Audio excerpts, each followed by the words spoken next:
Okay. Good morning, everybody. This is Helen, PR Officer for Greater Liverpool and Knowsley. Thanks very much to everybody here joining us and for everybody who's catching up at home. What we'd like to do is just take a little minute to introduce ourselves. Everybody wants to say hello? Hi, my name's Carmel and I'm the branch chair of Greater Liverpool and Knowsley. Thank you, Carmel. Ruth? Good morning, I'm Ruth Bailey. I'm the branch secretary of Brighton and Hove branch, all the way down on the south coast. And I also sit on the Women's Health Forum. Thank you so much for inviting us. Thanks for coming along. Fallon? Hi, I'm Fallon. I'm a member of Manchester Central. I was a rep, but I've sort of put that on hold for now, but glad to be joining you today. Thank you for coming along. Jane? Oh, you're on mute, Jane. Hello, I'm Jane McCready and I'm the treasurer of the East Kent branch and I'm a health and safety rep. Nice to see you, Jane. Andrea? Hi, I'm Andrea Spiropoulos and I'm the president of Liverpool and Knowsley branch. Mark? I'm Mark Anthony. I'm from the Central branch. I'm an RCN steward and a nurse at Trafford General Hospital. Lovely to see you, Naomi. I think you're muted, lovely. Oh, I'll see if I can unmute you. There you go. I'm from Greater Liverpool and Knowsley branch and I am the safety rep for Liverpool University Hospitals. Thanks for joining us. Maggie? Hi, I'm Maggie Heaton. I'm the chair of Lancashire West branch. I am the chair of the UK Stewards Committee. I'm the vice chair of the regional board, RCN regional board, which I'm hoping that Carmel is going to take over next year when I have to stand down. And lots of other things. And can I just do a little bit extra for Andrea Spiropoulos? And that is past president of the RCN. Of course. And Mike? I work at Old Hay Children's Hospital, member of the Liverpool branch. I'm a steward and safety rep. I also sit on the RCN's National Trade Union Committee, so I'm right in the thick of developing the pay policy for next year. Yeah. Right, thank you very much. So I'm going to hand over to Carmel because she's actually our chair of Greater Liverpool and Knowsley, and we'll move on with our pay discussion. So hi, thank you everyone for joining us. So a couple of weeks ago we had a branch meeting and at that branch meeting pay was hot on our agenda and we had a prolific discussion and we decided that we needed to have a more in-depth discussion about pay and to put it in this what would be Congress week. So as we move into our national pay negotiations again, we just wanted to see people's thoughts and how people were feeling on what they were and kind of record that for posterity. So thank you very much for joining us and I'll hand you to Mike for a little bit of background. Mike, just need to unmute yourself. Sorry. Doing that. It's one of the rare times I get muted actually, but one of the things is talking about pay. It's a huge issue because pay, as we know, it differs from country to country. Although we have a full country perspective on pay.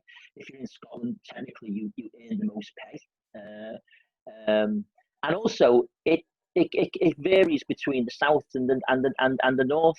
And trying to define what people want in terms of pay is really difficult. And for example of it, during the COVID crisis that we've had, there's been a lot of calls for NHS staff to get a one-off award of £250 or £500 as a reward for all the work that they've done, and I oppose that because £500 is just whistles into the wind. What I want to see is a good pay award, which consolidates your hourly rates, your overtime rates, and also your pension contributions. Because pay is also about how we're going to look after you in your old age when you retire, and pensions are a really important part of that.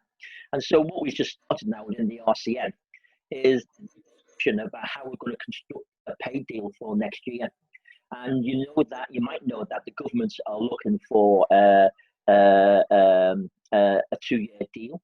They've already told us that they think that the COVID is going to cost the public sector pay deals. There'll be a pay freeze in there. And then from my experience of being on the pay review body and reading reports for the last 18 years, but I'm not that much of a geek, honest, that you can almost predict what the employers will want from the trade unions, and that will be increased working hours back up to 40 hours a week, decrease holiday pay and holiday entitlements, decrease sickness pay and sickness entitlements. We begin to get rid of the working time regulations, which takes off all regulated limits on how we work, and also look for the employees to take on more risk for pension. So that means our pension charges will go up. Now that's not official policy, but that's the way that I read what's going to happen as we go into this next pay round. And one of the things that we need to decide is this: what do we mean is a decent pay rise? And there's lots of different factors that we can use in terms of pay. So we can look at the CPI and look how much that's going up. We can look at and CPI, of course, is actually dropping just now. It's like if you look back at some of the earlier areas economically, before there's been a big collapse in the economy, CPI has actually gone down, which gives us less. So we have to look at that and try and predict what's going to happen in the next year and the next 2 years. And the things that we can predict are, we're going to have a big cost because of COVID, because the economy is tanking. But the biggest one, the biggest threat to everything that we do, is that we will leave the European Union without a deal, and World Trade Organization rules, which are already bad to work on, will be non-existent, and we'll start to make deals, especially in the US, and if they come in, then they will start to affect our labor laws, and so there's a whole range of things around that. So just now, we're trying to figure out what we should ask for, and this morning, of course, is that I'm really looking forward to having some informed content off you, comments on this, so I can take it back to the TUC. And this afternoon at 3 o'clock, I'm signing in for a meeting of the Trade Union Committee, because we've got feedback from the NHS Staff Council, and there's big decisions going on around issues of the pay review body and the Staff Council, and how we look after our workforce. And for the last 10 or 15 years, the NHS employees are paid for the improvements of poor pay in the RC in the NHS, and that's going to come to an end, because what's happening is that as we protect and enhance the pay of the lower bands, it has a detrimental effect on the pay and progression in the future for registered staff, for example. And so that's a big concern. And then the other thing is, which I just to finish off this section on, because I'm interested in the issue of rebanding. Now, an annual pay award is not going to get us a lot of money, because what we're looking for to get lots of money is a pay reorganisation, and there's no way you're going to reorganise the NHS pay in a year. You know, a job that changed to about 6 years to produce. Sorry to interrupt. Yeah, we're really struggling with your sound. Right. Have a little look at your internet signal. Maggie, did you want to just bob in? My mic's just sorting the sound out. Is that better?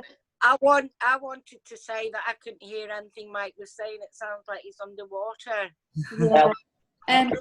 Andrea, would you mind just explaining what the CPI is, just while Mike's sorting his sound out? Would that be okay? Because I know you put a note on, but just for people at home. Just unmute, Andrea. I've unmuted. There we go. Can you hear me now? Yes. Okay. CPI is the Consumer Price Index, and you might see it when they're doing the budget. They often have a trolley full of stuff, and what they do is they look at how prices are going up and down and get a percentage, and they use that as an annual indices. There are two that they can use, but the CPI is the one that you'll hear most often, and that's normally what they base pay awards on. They look at it, or if you've got a pension, they say you know, the inflation's gone up 1.6%, and that's what the annual rise that you get. So that's all as it is, and it's based on a collection of things that people might buy, and how they've gone up or down in the previous year. So it's just an accounting tool that they use to give an indication of inflation in the general purchasing. Okay, thank you very much. My concern at the moment, where it comes to pay, is that the public perception of us work as nurses, as a community working through this time, is now positive, and that people are looking to us, and maybe in a way that they haven't before. Because if you're not involved in healthcare, I really don't think people understand what healthcare professionals do. There's this kind of angel wing kind of ideation that, you know, we're all there and hand holding and whatever, and we need to expand on that and explain the skills that we hold together as a profession. What concerns me is that our current Secretary for Health has told the public that we've got a 15% pay rise. Now, we all know that that's not true, and that the mathematics of that were very, very complicated. But how do we get that across to the general public when a lot of us and our community really don't understand what happened with the pay deal and how that worked out? So how can we now dispel that myth that Hancock portrayed, that we've got the 15%? How do we say, no, we didn't, and still do that while maintaining a positive persona of the profession, if that makes sense? Yeah, and I think that's difficult, isn't it? I think this is now the time where we all need to start getting involved, and we need to start those discussions, and we need to start showing that actually we aren't going to put up with what we got last time. Mike, I can see you've got your hand raised. Is that better? Does it sound better? A little bit, yeah. Because I'm fine this end, so I don't know what's going on. But I think the emphasis, you know, although we need to inform the public, the battleground is not the public; it will be Parliament. Yeah. We need to press that point home to the RCN that this is a political argument. Ruth. I was just going to say, I absolutely agree that the communication that we need to be having is not with the public on this, it's with our local MPs. And in the work that we've done with our talking to our MPs, they're not interested in stats. They can get those from regional office and from their researchers. What they want to hear is people's personal stories. They need those to be able to illustrate what it is that we do. So, you know, the work of specialist nurses that are prescribing, that are carrying out procedures that are commensurate with what junior doctors are doing, and the disparity in their pay. They need to hear about nurses that are working 12-hour shifts and then going into food banks to feed their families. They need to hear about people that are working over, and let's face it, the working time European directives in order to make ends meet. And they need to hear about how long it takes for people to get a meaningful pay increase to reward them for the work that they're doing, that the public have been out every Thursday night giving a clap for. And I think that's our challenge, to be trying to capture those stories of hardship and those stories of downright injustice, actually. Yeah. And I think the other thing that I think is that I'm really shocked when I look around how hard our healthcare assistants are working, and the level of risk that they're having, and you look at, actually they'd be better rewarded if they went and stacked shelves for Asda, you know, that, and looking at those kind of comparisons that I don't think that the public are aware of. And I think this idea about, oh, that's really nice, nurses are, you know, doing such a lovely job, and how rewarding that must be. Well, yes, it is rewarding, but it's not rewarding if you've got to feed a family.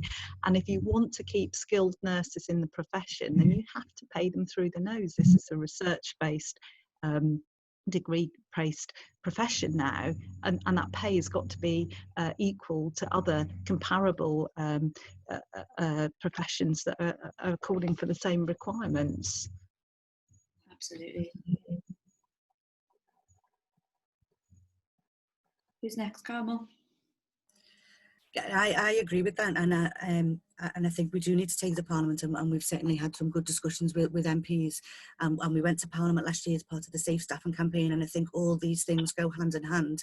We need more nurses, we need you know, more bodies, more of those skills on the wards, and in order to do that is recruitment and education, and that comes in hand with the bursary and the Fund Our Future campaign, and it all comes back to, but the prize at the end is that you need a substantive wage. So all through the hardship of your degree, you know, I think people can kind of say, okay, but at the end of it, you know, there'll be something more, and at the moment there isn't. And for all the rewarding aspects of our job, the small rewards that you get personally every time you're on shift, that is fantastic. But as you say, that doesn't put food on the table. And while I am personally grateful for the positive attention and the applause and the clap for carers, that was amazing, but I don't want to appear ungrateful, because I'm not, but that doesn't put food on my child's plate. And so we need to capitalise on that kind of force that the public is saying at the minute. Yes, these people are fantastic and they are skilled, and we need to get that across in order to push that and to get the public to support us with our MPs to get us a decent pay rise. Mark? One of the things that concerned me was a comment by, I've got to be careful what I say here, by Mike Adams when I went to a Safe Staffing meeting, and he mentioned about the pay at the state, and actually clarifying what you just said now about all goes hand in hand with Safe Staffing and everything like that. And I know he did suggest that maybe if we ask for more pay now, maybe the public might go against us, and I found it very, totally confusing in a way to say that, because if anything now we've got a massive platform with the public, you know, for what we've been doing, and it's totally the wrong comment to say. Well, I know we're getting in trouble for saying this, but I'm going to tell you what I said, and so. And one of us did say at the meeting, in London, that I think that's the wrong approach to take. We need to push harder now, more than ever, to actually get this pay thing. And I think I agree with Mike also. I do think it's a political thing as well, that we need to get the MPs more on board now to try and fight our corner more as well. That's my opinion. Thank you. Ruth? Yeah, I absolutely agree with what you were saying, and I think that one of my concerns is, at the moment in COVID, we've all coped with the situation, and we've coped with it brilliantly. But part of that being able to cope is because the usual work, all of the planned activities being put on hold and being put aside. And I don't know what it's like up north, but down south, we were weeks behind with that before the start of, never mind COVID, we were sort of 20 weeks behind with our planned activity. And we've coped because we've had our ranks, our numbers swelled with student nurses coming into clinical areas early, and because of returning nurses, and those things aren't sustainable. And I think the general thought is that actually COVID hasn't gone away, it's contained at the moment. The likelihood is it will come back. We have a backlog of work to be able to address, and who knows how many people have been suffering at home and not coming forward to have their needs met. And I think in order to have a health service that is going to be equipped to meet the needs of the general public, then we have to have meaningful pay, because people are tired and exhausted, and there will be fewer of us to do more work. And unless that is funded, then our health service is just not sustainable. Absolutely. Andrea, did you want to comment? Yes, can I say, Ruth, I agree with that. You've actually highlighted something that is really pertinent, in that we've all known for years that the NHS has been underfunded, and that our education for nurses has been pulled back. We go at the whim of the politicians, because as a profession, we haven't got a grip on the profession. We're allowing other people to tell us what sort of nurses we need, what sort of grades they should be, what sort of pay they should be. We don't take a professional stance. So I agree with you entirely, and I think that the government found the money pretty quick when it found itself in a difficult position of its own making. Because let's not forget, had they have acted on the information that they had around COVID, then they would not have been in a position where they had no PPE, where they had to try herd immunity, which was a false premise. And they wouldn't have had the difficulties and the deaths that we've seen in this country, one of the worst outcomes. So I agree with you, but with regards to pay, I think that there's a couple of things. So Mike's very carefully, you couldn't all hear him, but I've had these arguments and discussions with Mike in the past. And he is a skilled trade unionist who can go into negotiation. But if I'm nothing else, I know what it feels like to be without. I know what it's like to be undervalued because I'm a nurse. And that's the norm for us. That's what happens to nurses, where they use vocation as an excuse not to pay you for a very, very professional job. So here's my take on it. I think that the last pay award that we got was pretty atrocious, and I made that known at the time.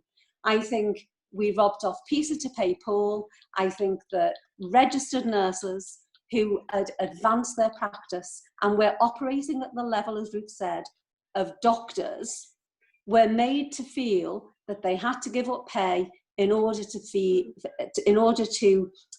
pay the lower paid ranks of our nursing group, the allied health professionals.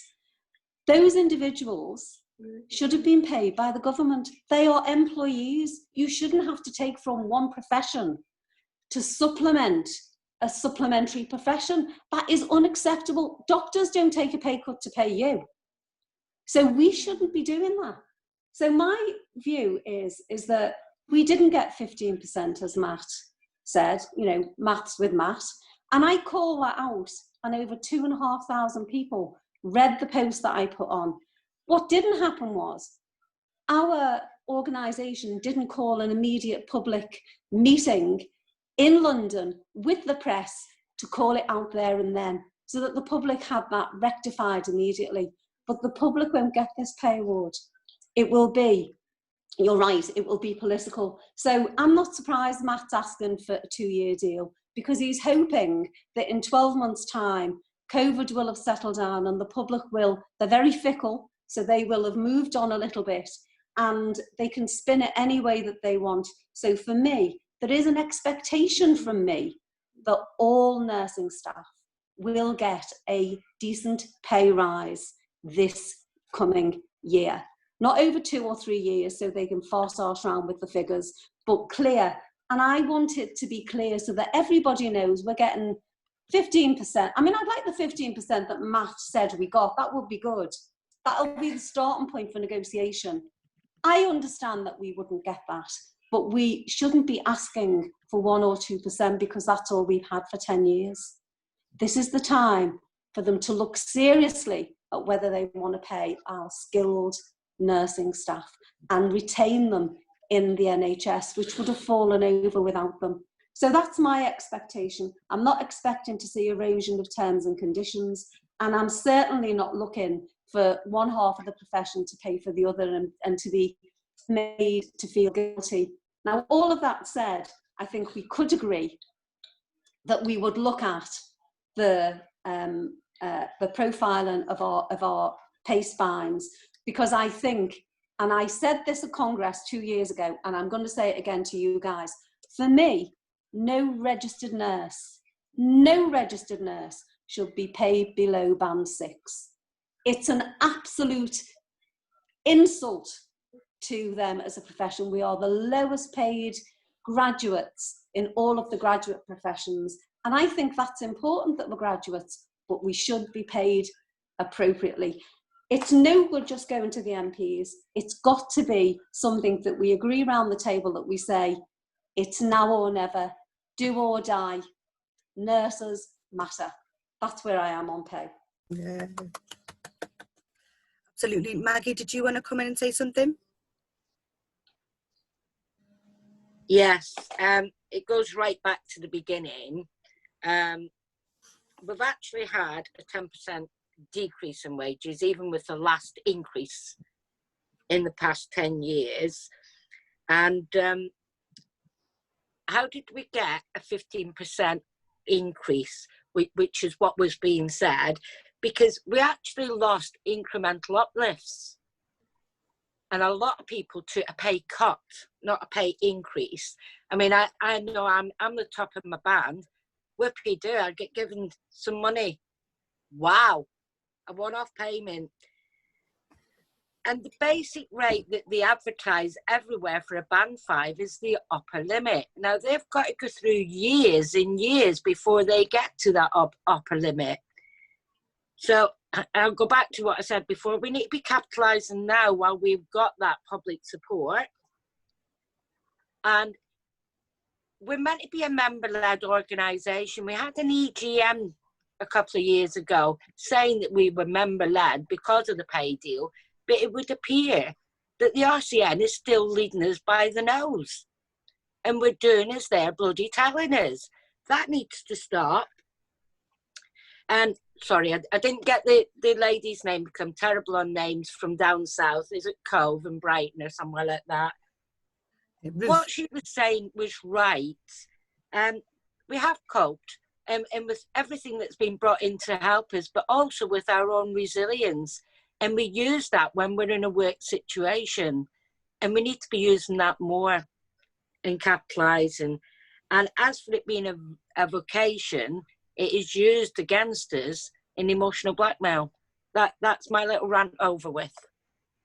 Yeah, absolutely. Mike, do you want to come in? Yes, please. Can you hear me better now? No, I can't hear you, Mike. Get right up. Hear me. Get right up on the screen. Better. Yeah. Better. Okay. I think, again, I'm just going to do a helicopter view over and summarise what's been said there, which you can disagree with me with, which you want to take back to meetings and that.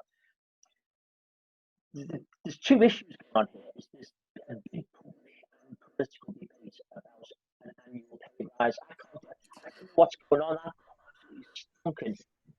Mike, your signal's really intermittent, so I'm getting like an underwatery kind of sound. I don't know what it is, but it's not Mike as far as I can see.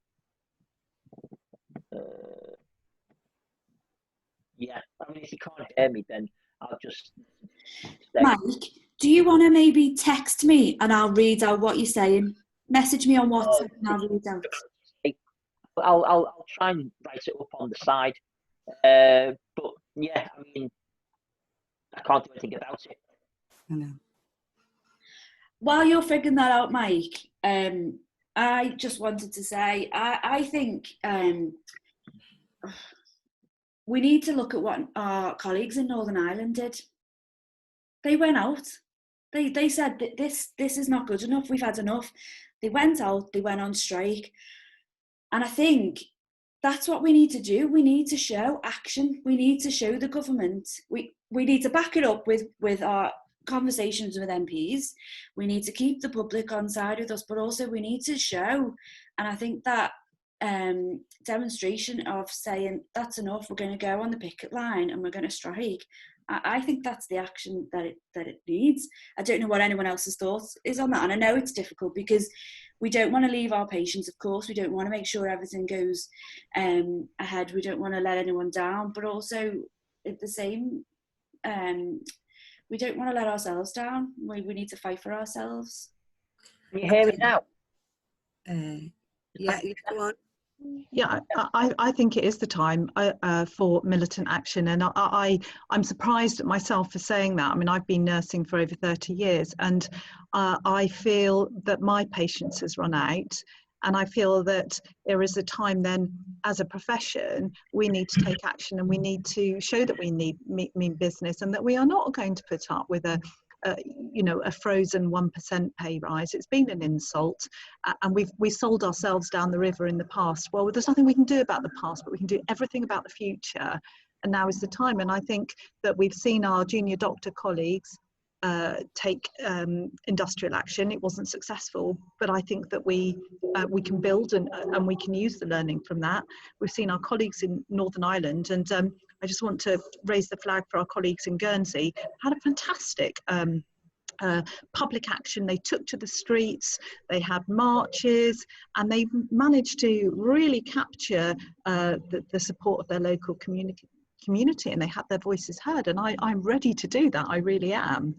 I hope that our those, and Mike, thank you for negotiating on our behalf, and I for one am really grateful that that experience is going into the negotiating room, and I don't think that you hear that enough, but thank you, because I certainly don't have that skill, but now is the time, and I think it's really good for you to be able to go into that negotiating room knowing that if there's